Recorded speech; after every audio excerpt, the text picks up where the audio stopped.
Welcome back to the Deep Dive. Today, we are cracking open a subject that, well, it's often discussed in hushed tones, isn't it? Yeah. And usually misinterpreted. Definitely. But it holds some really profound health and confidence benefits for men. We're talking about Kegel exercises. Okay, let's unpack this. And we kind of have to start with a number that, honestly, it shocked us when we were digging into the research. Yeah. You'd think, oh, Kegels, simple, right? But studies show a staggering 40% of men, they're doing them completely wrong. 40%, that's huge. It is. And it's not just that they're missing out on the good stuff, the common mistakes. They're actually counterproductive. They could be actively sabotaging their bladder control, their sexual health, creating long-term problems. Okay, so that's the hidden danger we really need to bring into the light today. Exactly.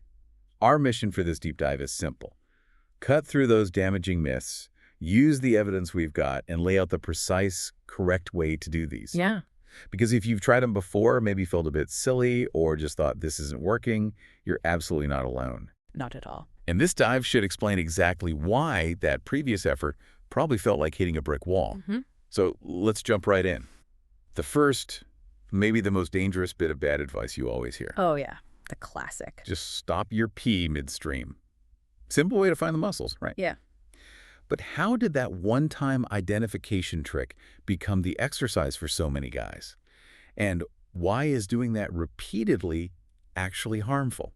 It's so common, and it's harmful because, well, your bladder, it works on habit, that stopping midstream feeling. It's great for identifying the muscle once, find it, okay, got it. Just to know what you're aiming for. Precisely. But when you keep doing it, stop, start during urination, you're basically teaching your bladder sphincter really poor emptying habits. You're fighting your body's natural voiding reflex. Fighting the reflex, you mean like not emptying completely, leaving urine behind? Exactly that. And habitually leaving residual urine in the bladder, well, that creates a perfect little breeding ground for bacteria. Yeah. Significantly ups the risk of UTIs, urinary tract infections, and over time that can escalate to kidney problems, chronic bladder issues. Wow, kidney problems. So we're not just talking about an annoying infection. No, it can become much more serious. We're aiming for better health and control, and this mistake literally creates the opposite outcome.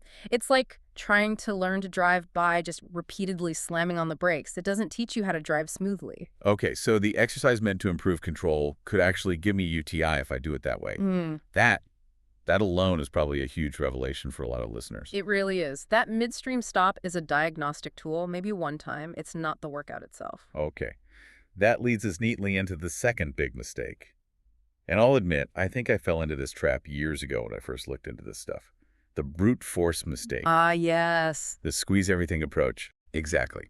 We treat Kegels like, I don't know, a bicep curl. More tension, more effort, squeeze harder. Clench the abs, the glutes, the thighs. Sometimes you see guys practically going red in the face. Right. Why doesn't that work? Why does bringing in all those big surrounding muscles make the exercise kind of useless? Because the pelvic floor muscles, they're different. They're designed for precision, for support. They need to be isolated, responsive. Right.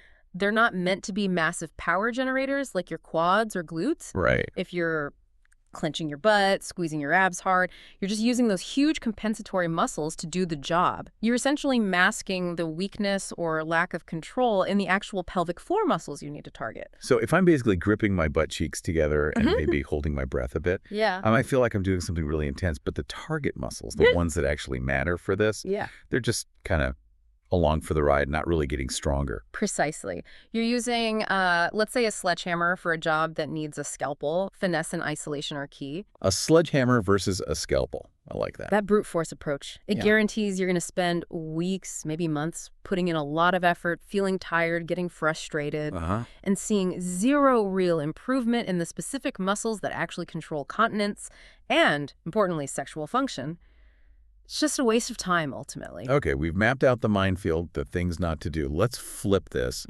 Let's motivate people. Because the reason to actually commit to this finesse, this consistency, the results can be genuinely life-changing. Absolutely. Here's where it gets really interesting.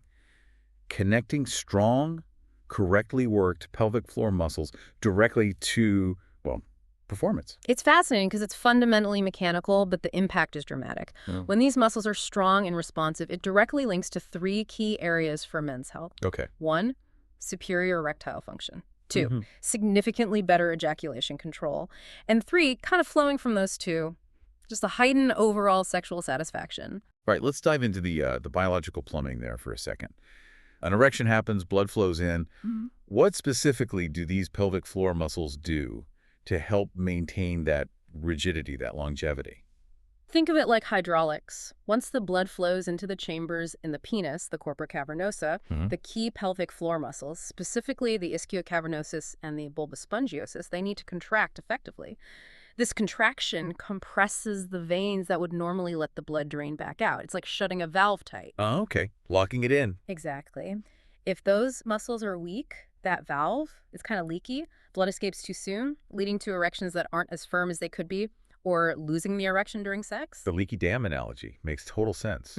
And the data, the actual clinical trial data backing this up, it's pretty stunning, isn't it? We mentioned erectile dysfunction ED. What did the studies actually find about fixing that with proper Kegels? The results are honestly better than most people would guess.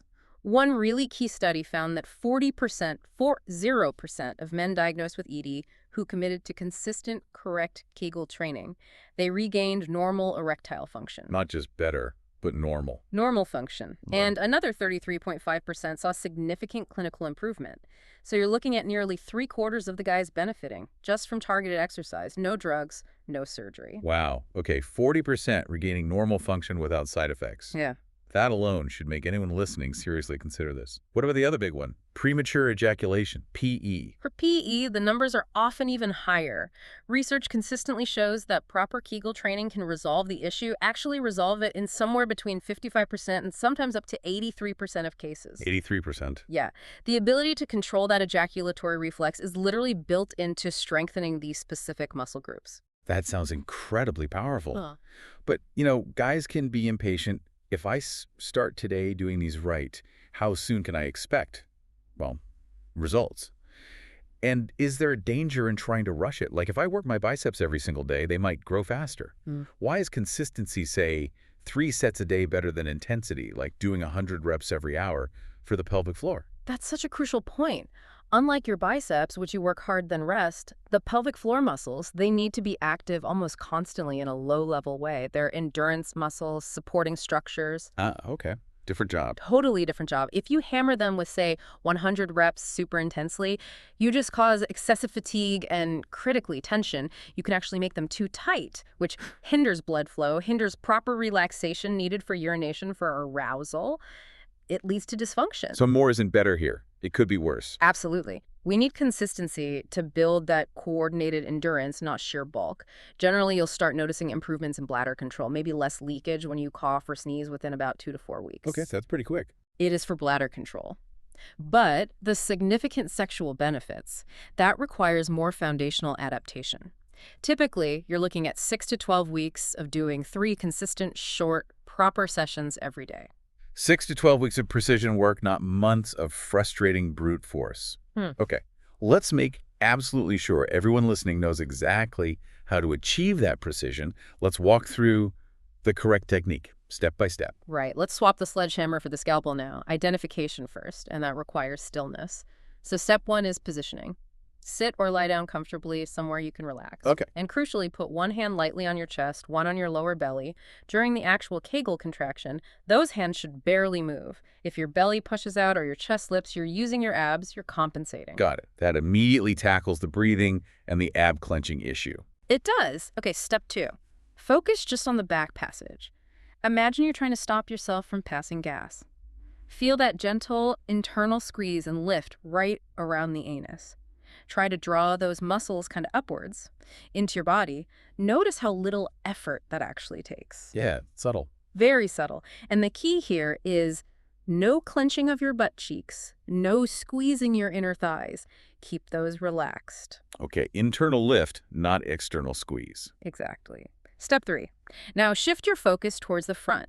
Imagine you're trying to stop the flow of urine, but again, don't push down or strain. Instead, think about drawing up and inward from the front, like you're lifting your testicles slightly, meeting that lift you started from the back. Okay, so back lift meets front lift. Yes, combine those 2 actions. You should feel the sensation of a gentle hammock or maybe like a slow elevator lifting upwards inside your pelvis. I like the elevator analogy. It's not a sudden clamp, it's a controlled ascent. Perfect description. Controlled descent.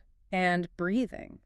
You mentioned the common mistake is holding your breath. Yeah, easy to do when you're concentrating. It is. You absolutely must keep breathing normally, relaxed breaths throughout the hold and the release. Actually, because the diaphragm and the pelvic floor work together, it can be helpful to sync them.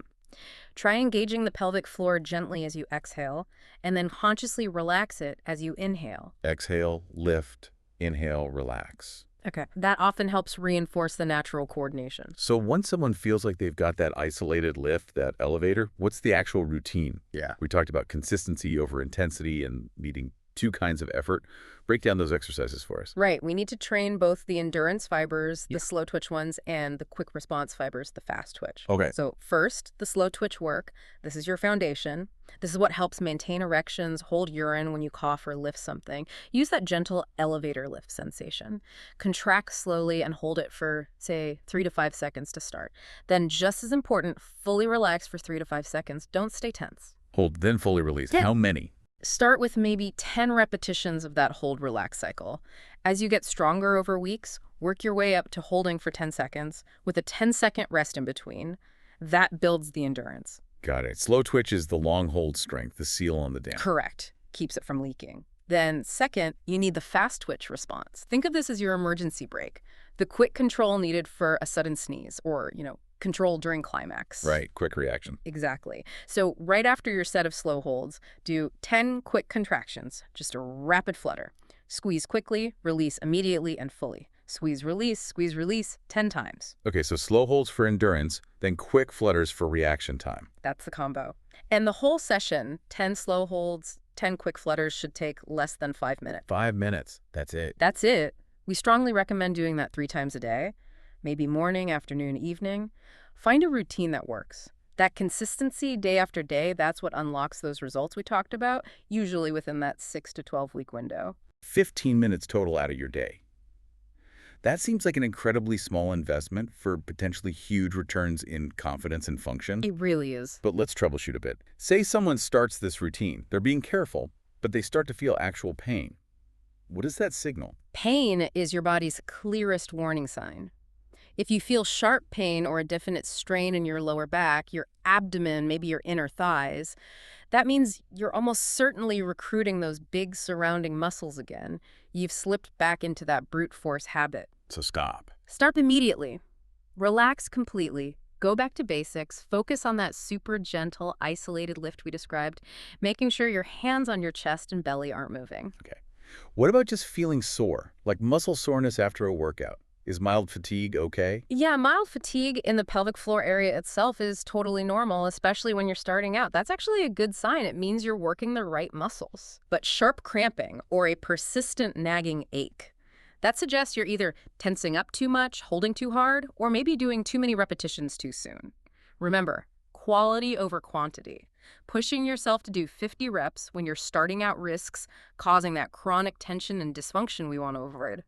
Precision and consistency beat sheer volume every time. Right. Quality, not quantity. Now, for the listeners thinking, okay, I got this. I can isolate the muscle. I'm doing my 3 sets consistently. I can hold that 10-second slow contraction, no problem. Are there more advanced moves, ways to integrate this strength into everyday life? Absolutely. Once you've mastered the isolation, the next step is adding functional challenge, making the pelvic floor work against gravity or during movement. Like what? Well, things like bridge pose Kegels. You lie on your back, lift your hips into a bridge, and then do your Kegel holds. That really engages your core stability as well. Interesting. Or squat Kegels. As you go down into a squat, relax the pelvic floor, then engage it, lift it at the very bottom before you push back up. So using it with other movements. Exactly. And maybe the most practical, dynamic Kegels. Practice consciously engaging those muscles during everyday actions, like engage the lift just before you stand up from a chair, or when you bend to pick something up, or even just brief holds while you're walking. Ah, so you're training it to fire automatically during real-world activities. Precisely. That trains the pelvic floor to do its supportive job automatically without you having to constantly think about it during daily stresses. That really broadens the relevance, doesn't it? It takes it way beyond just the bedroom or, preventing leaks. Because we should probably remind people, pelvic floor issues aren't some sign of I don't know, failed masculinity, Yeah. it's often a mechanical thing, right? Common people who sit a lot maybe have chronic stress or back pain. Absolutely. It's a core mechanical system, and strengthening it has benefits across the board. Beyond the sexual function improvements, you often see better bowel control. Many people report a significant reduction in chronic lower back pain because the pelvic floor is a crucial part of your deep core stabilization system. Right. It supports the spine from below. Exactly. Your posture can improve. Honestly, mastering this foundational strength provides this quiet, steady boost to your overall physical capability, and that definitely feeds into mental resilience and just feeling more self-assured as you navigate life, especially as you age. Okay. So what does this all mean? Let's distill it down. Our key takeaways for you, the listener, they seem pretty clear and crucially actionable right now. One, ditch that repeated stop your pee midstream thing as an exercise. Yeah. Use it once, maybe twice, just to find the muscles. That's it. Doing it repeatedly is harmful. Crucial first step. Two, forget the brute force. No clenching your butt, your abs, holding your breath. Focus on that gentle upward internal elevator lift. Less is more here. Precision is key. And breathe normally. Absolutely. Finesse, not force. And three, commit to consistency. 3 short, precise sets a day. Mix the slow twitch holds for endurance and the fast twitch flutters for response. Give it a real shot for at least 6 to 12 weeks. That consistency is everything. And remember that 40% statistic for ED. Proper Kegel training is free. It has 0 side effects. And the research shows it works remarkably well for a huge number of men. The power of knowing how to do this correctly is immense. The transformation isn't just physical, it impacts your comfort, your mental health, your overall confidence. Okay, so here's the challenge for you listening today. Right now, or maybe later today, find 5 minutes, just 5. Sit down quietly, get comfortable, and just try that 10-rep slow twitch set. Focus on the feeling. Good challenge. And then link it to something you already do every day, maybe while the kettle boils, or when you first sit down at your desk, or just before bed. 3 little 5-minute sessions, 15 minutes total. It's such a minimal investment for something that could genuinely, profoundly improve your quality of life and your confidence for years, maybe decades to come.